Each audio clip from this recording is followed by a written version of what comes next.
So guys, আজকে আমি খাবো রামনবমীর নামের লেটার্স এর খাবার। রামনবমীর প্রথম অক্ষর হলো বয়সিনারা, তো বয়সিনারা দিয়ে আমি খাবো হচ্ছে বাঙালিদের সবচেয়ে পছন্দের মিষ্টি রসগোল্লা। তো টপ করে মুখে পুরে দিলাম, আর এটা খেতে জাস্ট ওয়াও ছিল। সত্যি কথা বলতে আমি মিষ্টি বা মিষ্টি জাতীয় কোনো খাবার পছন্দ করি না তেমন, কিন্তু আজকের মিষ্টিটা কেন জানি না একটু বেশি ভালো লাগে। তারপর সেকেন্ড লেটার ম দিয়ে কি খাবো ভাবতে ভাবতে চলে যায় একটা দোকানে।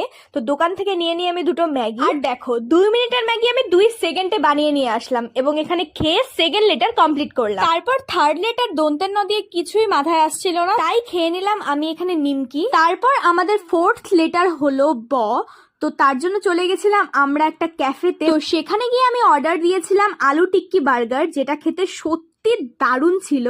আমি এক্সপেক্ট করতে পারিনি এতটা ভালো হবে। দেন রাত্রে বাবা এনেছিল মোমো, তো লাস্ট ওয়ার্ড আমাদের তো মোমো খেয়ে ভিডিওটা আমি এখানেই শেষ করছি। দেখা হচ্ছে তোমাদের সাথে অনেকটা ভিডিওতে।